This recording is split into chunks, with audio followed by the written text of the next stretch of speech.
ಅತಿಯಾಗಿ ತಿನ್ನುವಂತಹ ಅಜ್ಜಿ ಸಾವಿತ್ರಿ ತನ್ನ ಮೊಮ್ಮಗಳಾದ ಚಾಂದಿನಿಯನ್ನು ಕರೆದುಕೊಂಡು ಮನೆಯಿಂದ ಹೊರಗೆ ಬರುವಾಗ ಮನೆ ಹತ್ರ ಹೊರಗಡೆ ಯಾವ ಕಡೆಯಲ್ಲೂ ಕೂಡ ಒಬ್ರು ಇರ್ಲಿಲ್ಲ. ಬಾಗಿಲೆಲ್ಲ ಹಾಕಿತ್ತು. ಈ ಊರಿನ ಜನರೆಲ್ಲ ಎಲ್ಗೋಗ್ಬಿಟ್ರು? ನೀವು ತುಂಬಾ ಊಟ ಪ್ರಿಯರಲ್ವಾ, ಅದಕ್ಕೆ ಎಲ್ರು ಬಾಗ್ಲಾಕೊಂಡಿದ್ದಾರೆ. ಏನಮ್ಮ ಚಾಂದಿನಿ, ಒಂದು ಸಣ್ಣ ಹುಳ ಕೂಡ ಕಾಣಿಸ್ತಾ ಇಲ್ಲ.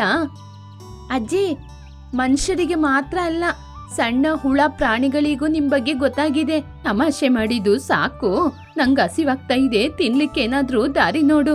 ಯಾವಾಗಿಂದ ಅಜ್ಜಿ ನಾನ್ ನಿಮ್ಗೆ ನೋಡ್ತಾ ಇರೋದು, ನಿಮ್ ಬಗ್ಗೆ ಆಲೋಚನೆ ಮಾಡ್ತಾ ಇರೋದು? ಬೆಳಿಗ್ಗೆ ಎದ್ದಾಗಿನಿಂದ ರಾತ್ರಿ ಮಲಗುವ ತನಕ ನಿಮ್ಮ ಬಗ್ಗೆನೇ ಆಲೋಚನೆ ಮಾಡ್ತಿದ್ದೀನಿ. ಆದ್ರೆ ನೀವು ನನ್ನ ಬಗ್ಗೆ ಆಲೋಚನೆ ಮಾಡೋದೇ ಇಲ್ಲ. ನನ್ನ ಅಮ್ಮ ಮಾತ್ರ ಇದ್ದಿದ್ರೆ ನನಗೆ ಏನ್ ಬೇಕು ಎಲ್ಲ ಮಾಡಿ ಕೊಡ್ತಾ ಇದ್ರು, ಹೊಸ ಬಟ್ಟೆ ತೆಗೆದು ಕೊಡ್ತಾ ಇದ್ರು, ಓದಿಸ್ತಾ ಇದ್ರು. ಆದ್ರೆ ನೀವು? ಸಾವಿತ್ರಿ ಏನೋ ಮಾತನಾಡದೆ ಹಾಗೆ ನಿಂತು ಬಿಟ್ರು. ಅಜ್ಜಿ, ನಾನು ಏನಾದ್ರೂ ಮಾತಾಡಿದ್ರೆ ಏನು ಮಾತನಾಡದೆ ಹೀಗೆ ವಿಗ್ರಹ ರೀತಿ ನಿಂತ್ಕೊಳ್ಳಿ. ನಿಮ್ಮ ಆಲೋಚನೆ ಎಲ್ಲ ನಿಮಗೆ ಏನು ತಿನ್ಲಿಕ್ಕೆ ಸಿಕ್ಕಿಲ್ಲ ಅಂತ ಮಾತ್ರ ಆಲೋಚನೆ ಮಾಡೋದು. ನಾನೇನಾದ್ರೂ ಕೇಳಿದ್ರೆ ನನಗೆ ಬೇಜಾರಾಗ್ತಾ ಇದೆ, ಅದಕ್ಕೆ ಹೀಗೆ ನಿಂತಿದ್ದೀನಿ ಅಂತ ಸುಳ್ಳು ಹೇಳೋದು. ಅದೇಗೆ ನೀನು ಕಂಡುಹಿಡಿತೀಯಾ? ನಾನು ಹುಟ್ಟಿದಾಗ್ನಿಂದ ನಿಮ್ಮನ್ನ ನೋಡ್ತಾ ಇದ್ದೀನಿ, ಅಷ್ಟು ಕೂಡ ನನಗೆ ಗೊತ್ತಾಗಲ್ವಾ ನೀವು ಹೀಗೇನೆ ಅಂತ? ಸರಿ ಬನ್ನಿ. ಹಾಗೆ ಅಂತ ಅವರು ಮುಂದೆ ನಡ್ಕೊಂಡು ಹೋಗ್ತಾ ಇರುವಾಗ ದಾರಿಯಲ್ಲಿ ಸುಂದರಯ್ಯ ಮಾಸ್ಟರ್ ಸಿಕ್ಕಿದ್ರು. ಸಾವಿತ್ರಿ ಬಗ್ಗೆ ಅವರಿಗೆ ಗೊತ್ತಿಲ್ಲ. ಅಯ್ಯ, ನೀವ್ ಯಾರು? ನಾನು ಈ ಊರಿಗೆ ಹೊಸದಾಗಿ ಬಂದಿರುವ ಮಾಸ್ಟ್ರು. ಹೌದಾ ಕಣಯ್ಯ, ನಾನು ನಿಮ್ಮನೆಗೇನೆ ನನ್ನ ಮೊಮ್ಮಗಳನ್ನ ಕರ್ಕೊಂಡ್ಬಂದೆ. ನನ್ನ ಮನೆಗ? ಯಾಕೆ? ನನ್ನ ಮೊಮ್ಮಗಳನ್ನ ಓದು ಅಂತ ಹೇಳಿದ್ರೆ ಅವಳು ಓದ್ತಾ ಇಲ್ಲ, ತುಂಬಾನೇ ಹಠ ಮಾಡ್ತಿದ್ದಾಳೆ. ನಿಮ್ಮ ಹತ್ರ ಕರ್ಕೊಂಬಂದ್ರೆ ಅವಳಿಗೆ ಸ್ವಲ್ಪ ಬುದ್ಧಿ ಹೇಳಿ ಊಟ ಕೊಟ್ಟು ಕಳಿಸ್ತೀರಾ ಅಂತ ಬಂದೆ. ಹಾಗೆ ಅಂತ ಅಜ್ಜಿ ಹೇಳುವಾಗ ಚಾಂದಿನಿ ಅಜ್ಜಿಯನ್ನು ನೋಡ್ತಾ ಇದ್ಲು. ಅಜ್ಜಿ, ಪರವಾಗಿಲ್ಲ, ನೀನು ತುಂಬ ಬುದ್ಧಿವಂತೆ. ನೀನು ತಿನ್ನಕ್ಕೋಸ್ಕರ ನನ್ನನ್ನೇ ಅಡ ಇಡ್ತಾ ಇದ್ದೀಯಾ? ನೀನು ಇದ್ದಕ್ಕಿದ್ದಂಗೆ ಬಣ್ಣವನ್ನು ಬದಲಾಯಿಸುವವಳು. ನೀನು ತಿನ್ನುವುದಕ್ಕೋಸ್ಕರ ಏನು ಬೇಕಾದರೂ ಮಾಡ್ತೀಯ ಅಂತ ಇವಾಗ ಗೊತ್ತಾಯ್ತು. ಅಯ್ಯೋ, ಏನು ಮಾತು ಹೇಳ್ತಾ ಇದ್ದೀರಮ್ಮ. ಸರಿ ಸರಿ ಬನ್ನಿ, ನಮ್ಮ ಮನೆಗೆ ಹೋಗೋಣ. ಮಾಸ್ಟರ್, ಇವಾಗ ಬೇಡ, ಮುಂದೆ ಯಾವಾಗಾದ್ರೂ ಬರ್ತೀವಿ. ಮೊಮ್ಮಗಳೇ, ನಾವು ಹೋಗೋದಿದ್ರೆ ಮೇಷ್ಟ್ರು ಬೇಜಾರು ಮಾಡ್ಕೋತಾರೆ. ಹಾಗೆಲ್ಲ ಬರೋದಿಲ್ಲ ಅಂತ ಹೇಳ್ಬಾರ್ದು. ಬಾ, ಅವ್ರ ಮನೆಗೆ ಹೋಗಿ ಬರೋಣ. ಹೀಗೆ ಮೊಮ್ಮಗಳನ್ನು ಕರ್ಕೊಂಡು ಸುಂದರಯ್ಯನ ಮನೆಗೆ ಹೋದ್ರು. ಅಜ್ಜಿ ಅವರ ಮನೆಗೆ ಹೋಗಿ ಅವರ ಮನೆಯಲ್ಲಿರುವ ಊಟವನ್ನೆಲ್ಲ ಅವರ ಇಷ್ಟಕ್ಕೆ ಹಾಕಿ ತಿನ್ನುವುದನ್ನು ನೋಡಿ ಅವರೆಲ್ಲರೂ ಅಜ್ಜಿಯನ್ನು ನೋಡಿ ಆಶ್ಚರ್ಯಪಡುವುದು ಮಾತ್ರವಲ್ಲದೆ ಅವರು ಮನೆಯಿಂದ ಹೊರಗಡೆ ಹೋಗ್ಲಿಕ್ಕೇನೆ ಹೊರಟುಬಿಟ್ರು. ಹೀಗೇನೆ ದಿನಗಳು ಕಳೀತಾ ಇತ್ತು. ಅತಿಯಾಗಿ ತಿನ್ನುವಂತಹ ಸಾವಿತ್ರಮ್ಮನಿಂದ ಆ ಊರೊಳಗೆ ಪ್ರತಿಯೊಬ್ಬರು ಏನಾದರೂ ಒಂದು ಮೂಲದಿಂದ ಕಷ್ಟವನ್ನು ಅನುಭವಿಸ್ತಾ ಇದ್ರು. ಇದು ಆ ಊರಿನ ಜನರಿಗೆ ಇಷ್ಟ ಇರಲಿಲ್ಲ.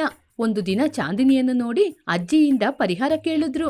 ನನ್ನ ಅಜ್ಜಿ ಕಡೆಯಿಂದ ನಾನು ನಿಮ್ಮ ಜೊತೆ ಕ್ಷಮೆ ಕೇಳ್ಕೊತೀನಿ. ನಾಳೆ ನಮ್ಮ ಅಜ್ಜಿ ಮನೆಯಿಂದ ಹೊರಗಡೆ ಬಾರದ ಹಾಗೆ ನಾನು ನೋಡ್ಕೋತೀನಿ. ನೀವೆಲ್ಲರೂ ಚೆನ್ನಾಗಿ ಅಡುಗೆ ಮಾಡ್ಕೊಂಡು ತಿನ್ನಿ. ಹಾಗೆ ಅಂತ ಚಾಂದಿನಿ ಹೇಳಿ ಮರುದಿನ ತನ್ನ ಅಜ್ಜಿಯನ್ನು ಒಂದು ಕುರ್ಚಿಗೆ ಕಟ್ಟಿ ಹಾಕ್ಬಿಟ್ಲು. ಅಜ್ಜಿಯ ಕುರ್ಚಿಯಲ್ಲಿ ಇದ್ಕೊಂಡು, ಏನೇ ಇದು? ನಿಮ್ಮ ಅತಿಯಾಗಿ ತಿನ್ನುವ ಗುಣದಿಂದ ಊರಿನ ಜನರಿಗೆ ಪ್ರತಿದಿನ ನೀವು ತುಂಬಾನೇ ಕಷ್ಟ ಕೊಡ್ತಿದ್ದೀರಾ. ಆ ಸೂರ್ಯನನ್ನು ಎಷ್ಟೇ ಕಟ್ಟಿ ಹಾಕಿದ್ರು ಅವನ ಬೆಳಕು ಭೂಮಿಗೆ ಬಂದೇ ಬರುತ್ತೆ. ಈ ಅಜ್ಜಿನ ಕಟ್ಟಿ ಹಾಕಿದ್ರು ಕೂಡ ಹಾಗೇನೆ. ಅಜ್ಜಿ, ನಿಮ್ ಬಾಯಿಗೆ ಬಟ್ಟೆನ ಇಟ್ಟು ಈ ಮಾತನ್ನು ನಿಲ್ಲಿಸ್ತೀನಿ. ಆದ್ರೆ ಕೈಕಾಲೆಲ್ಲ ಕಟ್ಟಿ ಹಾಕಿದೀನಿ ಅಂತ ಸುಮ್ನೆ ಬಿಟ್ಟಿದೀನಿ, ಸುಮ್ನೆ ಇರಿ. ಆ ಆಂಜನೇಯ ಹಸಿವಾದಾಗ ಹಸುರನನ್ನು ಹೇಗೆ ನುಂಗಿದ್ನೋ ಅದೇ ರೀತಿ ನನಗೆ ಹಸಿವಾದಾಗ ಯಾವ ಮನೆಯಿಂದ ಘಮಘಮ ವಾಸನೆ ಬರ್ತಾ ಇದೆಯೋ ಅಲ್ಲಿಗೆ ಹೇಗಾದ್ರೂ ಹೋಗಿ ತಲುಪ್ತೀನಿ. ಅಜ್ಜಿ, ನಿಮ್ ಬಗ್ಗೆ ನನಗೆ ಗೊತ್ತಿಲ್ವಾ? ಅದಕ್ಕೇನೆ ನೀವು ಕೂತಿರುವ ಕುರ್ಚಿನ ಗಮ್ ಹಾಕಿ ಚೆನ್ನಾಗಿ ಅಣಿಸಿದೀನಿ. ನೀವು ಏನೇ ಮಾಡಿದ್ರು ಕೂಡ ನೀವು ಕೂತಿರುವ ಕುರ್ಚಿ ಅಲ್ಲಿಂದ ಅಲುಗಾಡೋದಿಲ್ಲ. ನಿಮ್ಮ ಕೈಯಲ್ಲಿರುವ ಹಗ್ಗ ಕೂಡ ಯಾವುದೇ ಕಾರಣಕ್ಕೂ ಬಿಚ್ಚಕ್ಕಾಗಲ್ಲ. ಎಂತ ಬುದ್ಧಿ ಕಲ್ತಿದ್ಯಾ ಹುಡುಗಿ? ನಿನ್ನ ಬಿಟ್ಬಿಟ್ಟು ನಾನು ತಿಂತೀನಿ ಅಂತ ನಿಂಗೆ ಹೊಟ್ಟೆ ಕಿಚ್ಚು. ನೀವು ಏನ್ ಅನ್ಕೊಂಡ್ರು ಪರವಾಗಿಲ್ಲ. ನಿನ್ನೆ ಜಾನಕಿಯಮ್ಮನ ಮನೆಗೆ ಹೋಗಿ ನೀವು ಮಾಡಿದ ಘನಕಾರ್ಯ ಮರ್ತೋಯ್ತಾ? ಇದೇನಮ್ಮ, ಏನ್ ಮಾಡಿದ್ರು ತಪ್ಪೇನಾ? ಏನ್ ಮಾಡಿದ್ರು ತಪ್ಪ? ನಿನ್ನೆ ಜಾನಕಿಯಮ್ಮನ ಮನೆಗೆ ಹೋಗಿ ಯಾರಿಗೂ ಗೊತ್ತಿಲ್ಲದೆ ಅವರ ಮಾವಿನ ಮರದಲ್ಲಿ ಹತ್ತಿ ಅದರಲ್ಲಿರುವ ಹಣ್ಣುಗಳನ್ನೆಲ್ಲ ತಿಂದಿದ್ದು ನೀವು ತಾನೇ? ಆ ಮರದಲ್ಲಿ ಇದ್ದಿದ್ದು ಸ್ವಲ್ಪನೇ ಮಾವಿನ ಹಣ್ಣುಗಳು, ಅದನ್ನೇ ನಾನ್ ತಿಂದೆ. ನಾನೇನು ಆ ಮರದಲ್ಲಿ ಗೊಂಚಲಾಗಿ ಬಿಟ್ಟಿದ್ದ ಹಣ್ಣುಗಳನ್ನೆಲ್ಲ ತಿಂದೆ ಅಂತ ನೀ ನಂಬ್ತೀಯಾ? ಯಾಕೆ ಅಂದ್ರೆ ನೀವು ಅತಿಯಾಗಿ ತಿಂತೀರಲ್ಲ, ಹಾಗೆ ನಂಬದೆ. ದಯವಿಟ್ಟು ನನ್ನ ಬಿಟ್ಬಿಡೆ ಬಿಚ್ಚೆ. ಅಜ್ಜಿ, ಖಂಡಿತವಾಗಿ ನಿಮ್ಮ ಹಗ್ಗನ ಬಿಚ್ತೀನಿ. ಯಾವಾಗ ಗೊತ್ತಾ? ಈ ಊರಲ್ಲಿರೋರೆಲ್ಲ ಚೆನ್ನಾಗಿ ಅಡಿಗೆ ಮಾಡ್ಕೊಂಡು ಹೊಟ್ಟೆ ತುಂಬ ತಿಂದು ಪಾತ್ರೆನ ತೊಳೆದಿಟ್ಟ ಮೇಲೆ. ಅಯ್ಯೋ ಹಾಳಾದವಳೆ, ನನಗೆ ಅಂತ ನೀನು ಎಲ್ಲಿಂದನೇ ಸಿಕ್ಕಿದೆ? ನಿನ್ನ ಸಣ್ಣ ಮಗುವಿಂದ ಸಾಕಿದ್ದಕ್ಕೆ ನೀನ್ ಮಾಡುವ ಉಪಕಾರ ಇದೇನಾ? ಸಾವಿತ್ರಿ ಎಷ್ಟೇ ಬೇಡಿಕೊಂಡ್ರೂ ಚಾಂದಿನಿ ಬಿಡ್ಲಿಲ್ಲ. ಚಾಂದಿನಿ ಹೊರಗೆ ಬಂದ್ಲು. ಹೊರಗಡೆ ಡಂಗೂರ ಮಲ್ಲಯ್ಯ ಡಂಗೂರವನ್ನು ಹಿಡಿದುಕೊಂಡು ನಿಂತಿದ್ದ. ಚಾಂದಿನಿ, ಡಂಗೂರ ಬಾರಿಸ್ಲಾ? ಆ ತಾತಯ್ಯ, ಡಂಗೂರವನ್ನು ಬಾರಿಸಿ. ಯಾಕೆ ಅಂದ್ರೆ ನಾನು ನಮ್ಮ ಅಜ್ಜಿನ ಚೆನ್ನಾಗಿ ಕಟ್ಟಿ ಹಾಕಿದ್ದೀನಿ. ಯಾರ ಮನೆಯಿಂದ ಯಾವುದೇ ಸುವಾಸನೆ ಬಂದ್ರೂ ಕೂಡ ನಮ್ಮ ಅಜ್ಜಿಯಿಂದ ಎದ್ದೇಳಕ್ಕೆ ಆಗಲ್ಲ. ಸರಿ ಕಣಮ್ಮ, ಇವತ್ತು ಈ ಊರಿನ ಜನರಿಗೆ ಹಬ್ಬನೇ. ಹಾಗೆ ಅಂದುಕೊಂಡು ಮಲ್ಲಯ್ಯ ಊರಿನ ಜನರಿಗೆ ಡಂಗೂರವನ್ನು ಸಾರಿಸಲು ಆರಂಭಿಸಿದ. ಊರಿನ ಜನರೆಲ್ಲ ಚೆನ್ನಾಗಿ ಕೇಳ್ಕೊಳ್ಳಿ, ಚಾಂದಿನಿ ಅವರ ಅಜ್ಜಿಯನ್ನು ಚೆನ್ನಾಗಿ ಮನೆಯಲ್ಲೇ ಕಟ್ಟಿ ಹಾಕಿದ್ದಾಳೆ. ಅದರಿಂದ ಊರಿನ ಜನರು ಎಲ್ಲರೂ ಚೆನ್ನಾಗಿ ಅಡಿಗೆ ಮಾಡ್ಕೊಂಡು ತಿಂಡ್ರಪ್ಪೋ ತಿನ್ನಿ. ಈ ಡಂಗೂರವನ್ನು ಕೇಳಿ ಊರಿನ ಜನರೆಲ್ಲ ಅವರವರಿಗೆ ಇಷ್ಟವಾದ ಕೋಳಿ ಮಾಂಸ, ಆಡು ಮಾಂಸ ಅಂತ ಎಲ್ಲ ಅಡಿಗೆಯನ್ನು ಮಾಡಲು ಆರಂಭಿಸಿದ್ರು. ಅತಿಯಾಗಿ ತಿನ್ನುವಂತಹ ಸಾವಿತ್ರಿಗೆ ಪಕ್ಕದ ಮನೆಯವರು ಅಡಿಗೆ ಮಾಡುವುದು ಕಿಟಕಿಯಿಂದ ಸುವಾಸನೆ ಬರ್ತಾ ಇತ್ತು. ಓಹೋ, ನನ್ನ ಮೊಮ್ಮಗಳು ಚಾಂದಿನಿಯ ಮಾತು ಕೇಳಿ ಈ ಮಲ್ಲಯ್ಯ ನನ್ನ ಕಟ್ಟಿ ಹಾಕಿ ಇರುವ ವಿಷಯವನ್ನು ಊರೊಳಗೆ ಡಂಗೂರ ಸಾರಿಸಿದಾನೆ.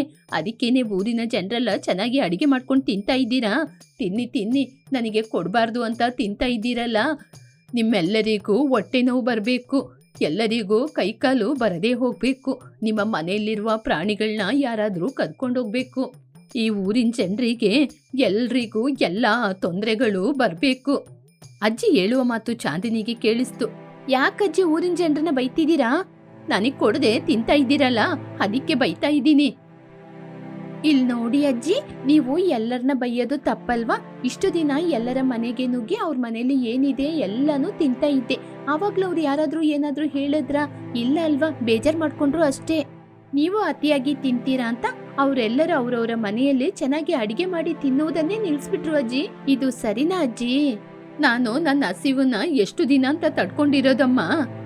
ಅಜ್ಜಿ, ಇವತ್ತೊಂದಿನ ತಡ್ಕೊಳ್ಳಿ. ಹಾಗೆ ಅಂತ ಚಾಂದಿನಿ ಹೋಗಿ ಮಂಚದಲ್ಲಿ ಮಲಗಿದ್ಲು. ದುಃಖದಲ್ಲಿ ಹಸಿವಲ್ಲಿ ಇರುವಂತಹ ಸಾವಿತ್ರಿಗೆ ಒಂದು ಆಲೋಚನೆ ಬಂತು.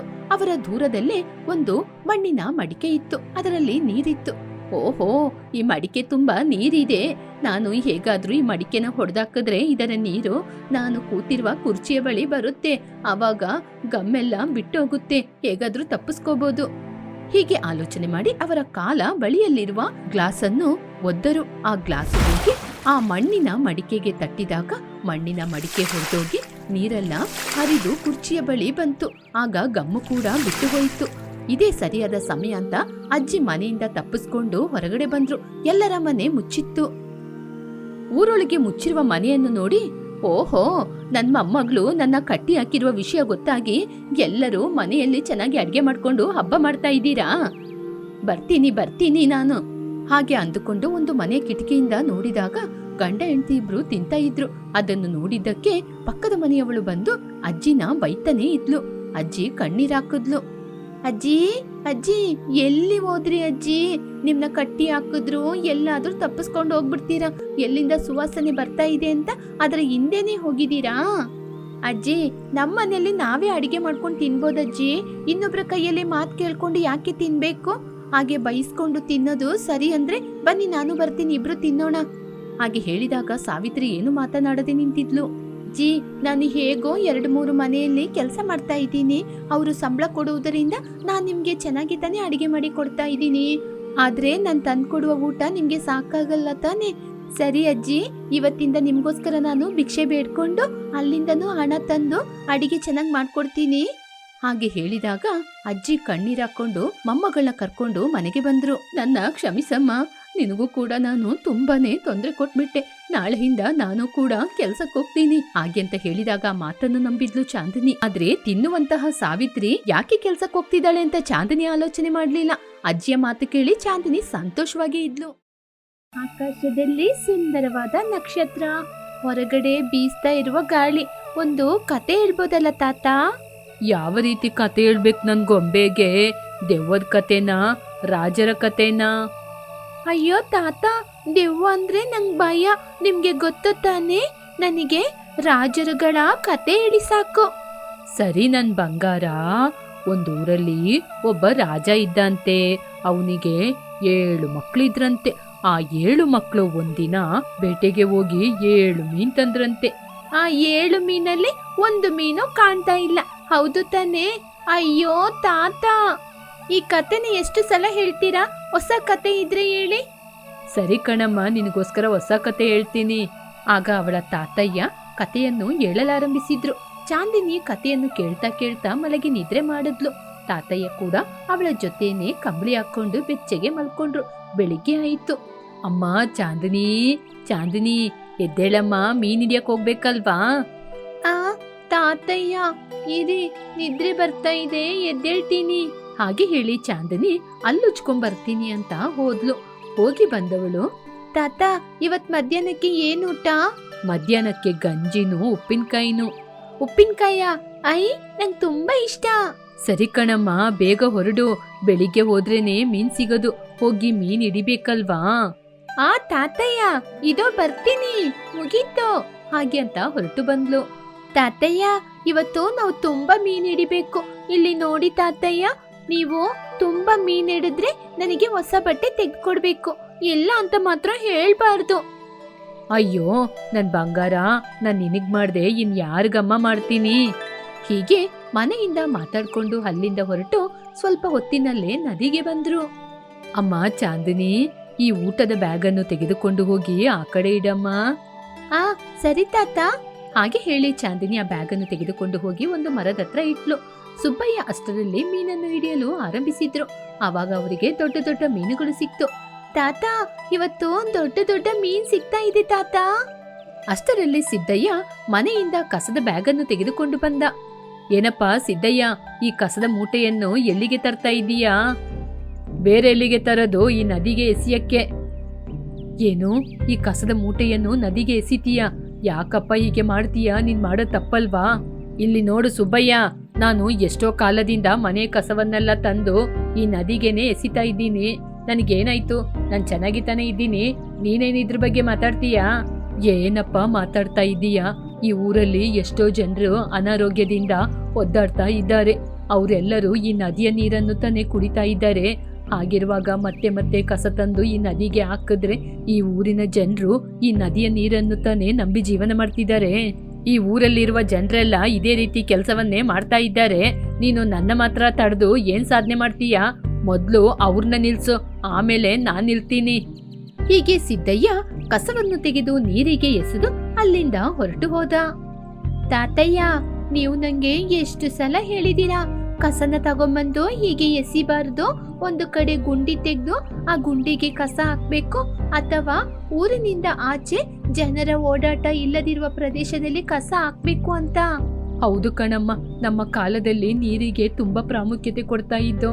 ಹೀಗೆ ಸುಬ್ಬಯ್ಯ ಏನೋ ಹೇಳಲು ಬಂದು ಚಾಂದಿನಿಯನ್ನು ನೀರನ್ನು ನೋಡಿ ತುಂಬಾನೇ ದುಃಖ ಪಡುತ್ತಾ ಹೇಳಲು ಬಂದ ಮಾತನ್ನು ಹೇಳದೆ ಒಳಗೊಳಗೆ ದುಃಖ ಪಡ್ತಾ ಇದ್ರು. ಇಲ್ ನೋಡಮ್ಮ ಚಾಂದಿನಿ, ಈ ಊರಿನ ಜನರು ಈ ನದಿಗೇನೆ ಅವರ ಅವಸರಕ್ಕೆ ಬಂದು ಕಸನ ಬಿಸಾಕಿ ಹೋಗ್ತಾ ಇದ್ದಾರೆ. ಆದ್ರೆ ಅವರ ಜೀವನವನ್ನು ಕಾಪಾಡುವುದೇ ಈ ನದಿನೇ. ಆದ್ರೆ ಅವ್ರು ಅದನ್ನ ಅರ್ಥ ಮಾಡ್ಕೊಳ್ಳೋದಿಲ್ಲ.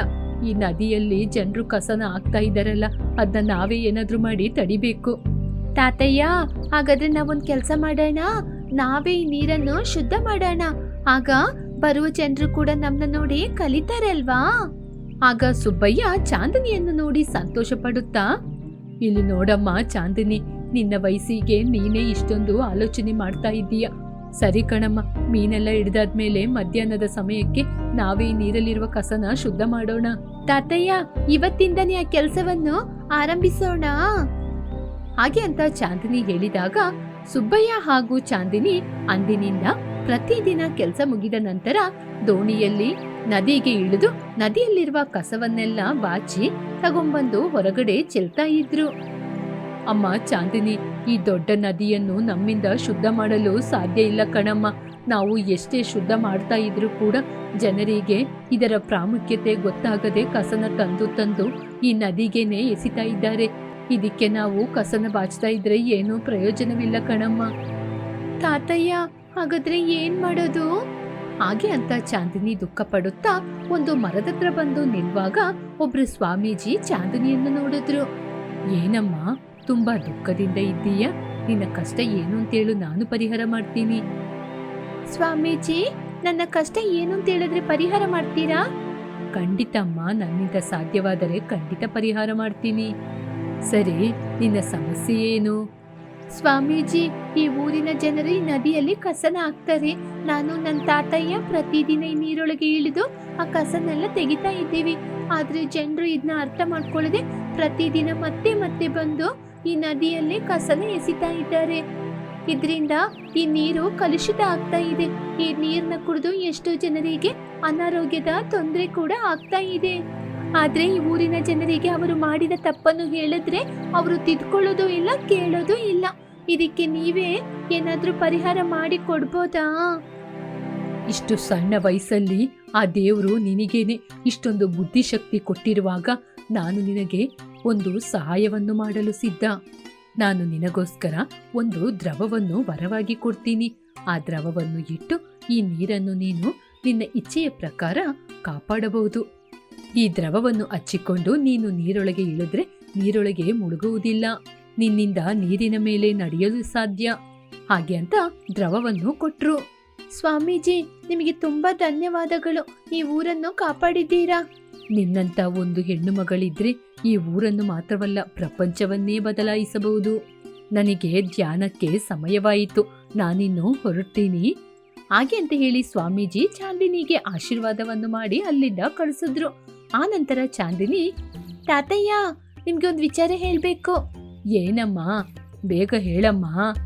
ತಾತಯ್ಯ, ಇಲ್ಲಿ ನೋಡಿ, ಈ ದ್ರವವನ್ನು ಹಚ್ಚಿಕೊಂಡು ನೀರೊಳಗೆ ಇಳಿದ್ರೆ ನಾವು ನೀರೊಳಗೆ ಮುಳುಗಲ್ಲ ಅಂತೆ.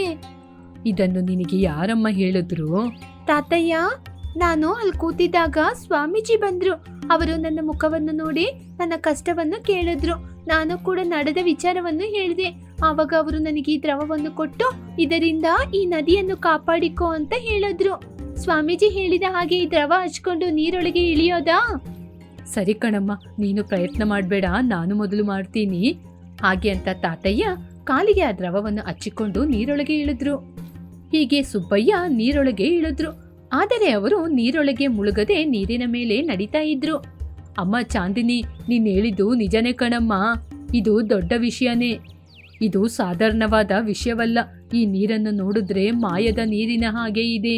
ತಾತಯ್ಯ, ಈ ನೀರನ್ನು ಇಟ್ಟು ಈ ಊರಿನ ಜನರನ್ನು ಕಾಪಾಡುವುದು ಮಾತ್ರವಲ್ಲದೆ ಅವರಿಗೆ ಬುದ್ಧಿಯನ್ನು ಕೂಡ ಕಲಿಸ್ಬೇಕು.